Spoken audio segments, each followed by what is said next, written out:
All right, here's part 3. Why does the larger turbine housing flow more than the smaller turbine housing? Now, for forever, and because we've been told this, I think, like pretty often, it's because the larger turbine housing has more expansion, which is actually incorrect. What the larger turbine housing is doing is, remember how we talked about in the video how the gas likes to lay over? Well, as that gas lays over, the turbulence in the channel increases. So drag increases, and the ability for the turbine to pass mass from here to here reduces. What a larger turbine housing does, because if you lowered the pressure and the turbine efficiency stayed the same, you flow less. Because that's literally like that's the reverse of the transient on the upswing of the engine feeding exhaust gas to this thing. Happening, you go to larger turbine housing, it gets the gas to stand back up, and you get the efficiency back. All the definition of efficiency is how much out of the energy available is being converted to work. So as the gas lays over, turbulence in the channel increases and work reduces because drag increases. Energy that would be extracted by the surfaces of the wheel are instead, that energy is being converted into a turbulent flow. So you get reversion and backflow and all kinds of bad stuff, and that causes a lot of drag, and that's where that energy is going. So when you make the housing larger, at the same PR or a lower PR on the turbine side, you can now flow more because you stand the gas back up. It's this is like idling, and this is like too small of a housing. Then you make the housing bigger. That's how that works. Right, that's all that's occurring. So you can flow a lot more at the same pressure ratio when the housing gets bigger because the efficiency is better here. Remember, this is 70%. And if you take this and you try to use it here, you have, say, 60%.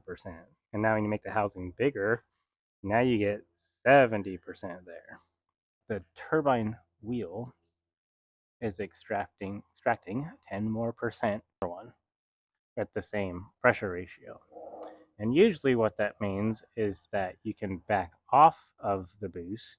You can go to a lower pressure ratio. You can move over here.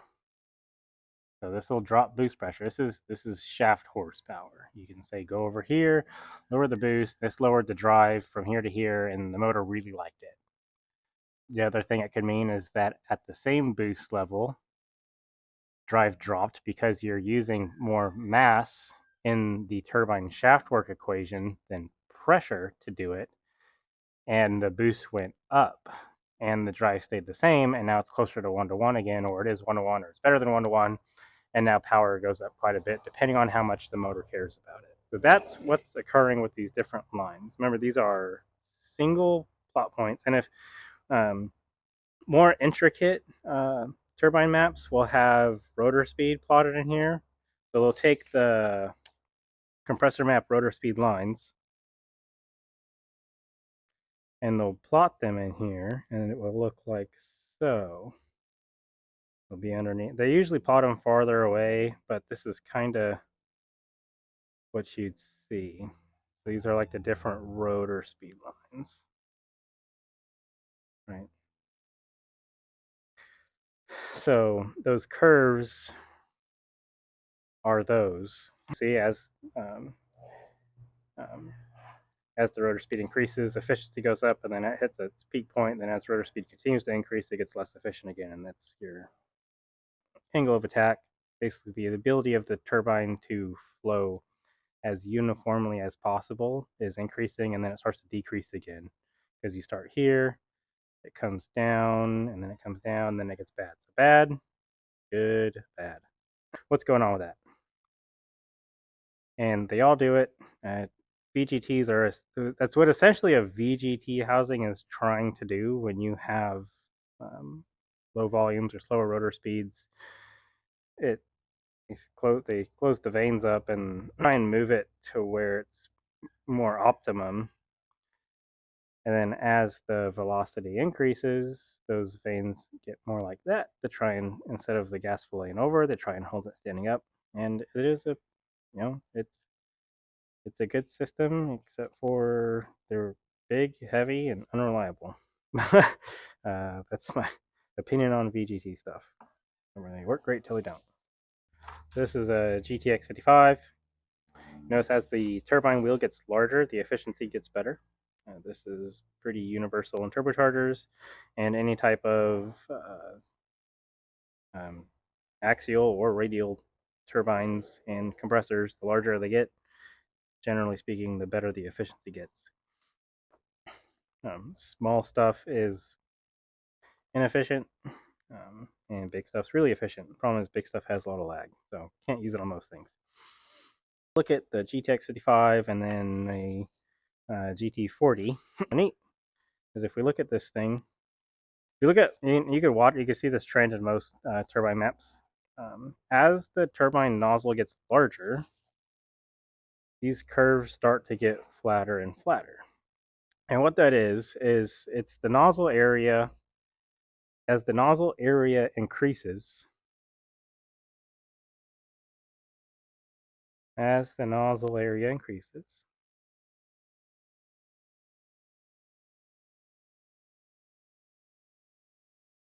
you get more mass flow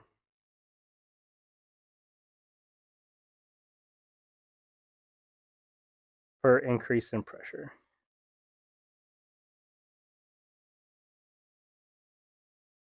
Mass per increase in pressure.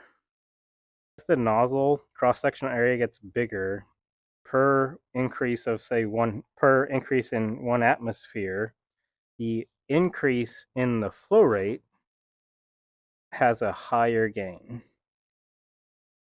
And the increase in velocity versus pressure has a slower gain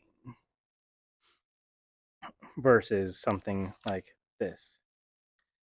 So if we looked at like the smaller, as the pressure increases on the smaller nozzle system, the velocity because of the pressure deltas is going to increase faster, and the increase in mass flow as the compression of the exhaust gas increases is going to be less.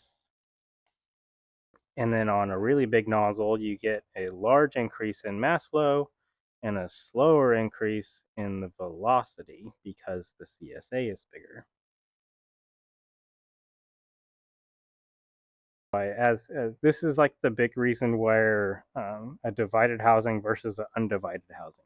So if we look at like a divided housing, you have two individual nozzles feeding the turbine wheel, and each one of those nozzles has, say, a 3-inch diameter, a 0.185-inch stroke.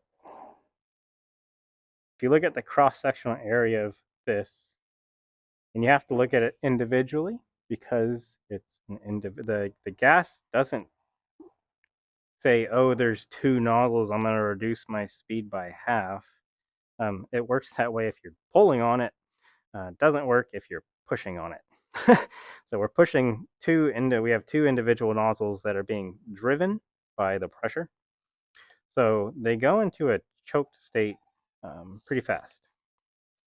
Those two individual nozzles with a small mass flow can raise the pressure ratio quite fast. And if we go back to one of the older videos where we put in all the equations, we'll note that mass flow and pressure contribute to turbine wheel shaft work. And that's what that divided nozzle is doing, is it's taking, on like most of your applications, is it's taking the displacement at a low engine speed where you have a low amount of mass, and it's restricting the mass via the CSA of the nozzle and spiking the pressure ratio to do the shaft work. And that's how a lot of OEM stuff is designed. That creates really good response with low masses. The turbine wheels are smaller, and the blade count's higher whenever you have really high velocity with low volumes. Usually the blade count goes up. So if you look at like a lot of your VGT chargers, They're all relatively high blade count chargers, and that's because with the vanes in the more closed position and the engine at say near idle, you can spike the airspeed really high, but there's a low amount of mass going through there, and that's what they're using to create the shaft work, and that's what's making the VGT say spool faster.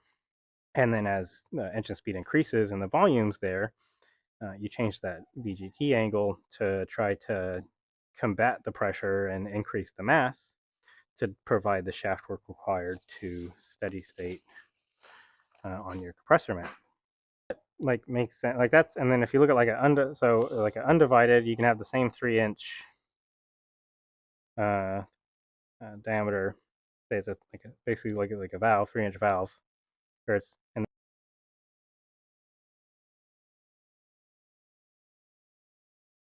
then if you lifted it off its seat 0.6 inches instead of 0.185 inches, find the CSA cross-sectional area of this, it is a lot larger than the CSA of this. What that does mean is that it doesn't do as good of a job when there's low volumes to raise the pressure to create shaft work at slow speeds. So like if you take like a diesel engine, it's not nearly as bad, say, with a gas engine, where you have a converter or you have displacement or you have engine speed.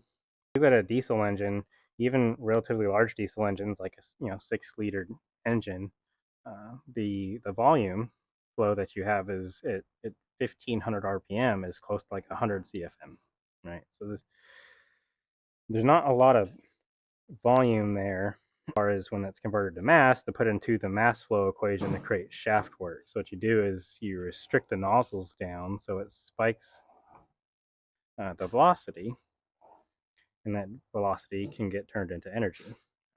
It also, the catch-22 is it also spikes the pressure. And if you look at the pressure scaling of a divided housings raise the pressure a lot steeper than an undivided. And an undivided housing will, but a greater, we'll just use this one right here, have a greater increase in mass flow per increase in pressure than a divided housing. Either one is right or wrong. There's been the fight for the test of time. Essentially, kind of what it comes down to.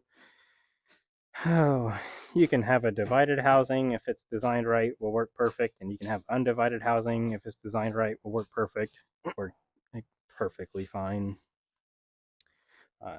Divided housings tend to be less destructive on parts. Undivided housings like to cause resonance and harmonic problems due to the volume. Or not large volume of exhaust gas, but large space. You get more tumble if the housing's big, and that tumbling causes resonating on the blades and stress loads. I think that covers everything.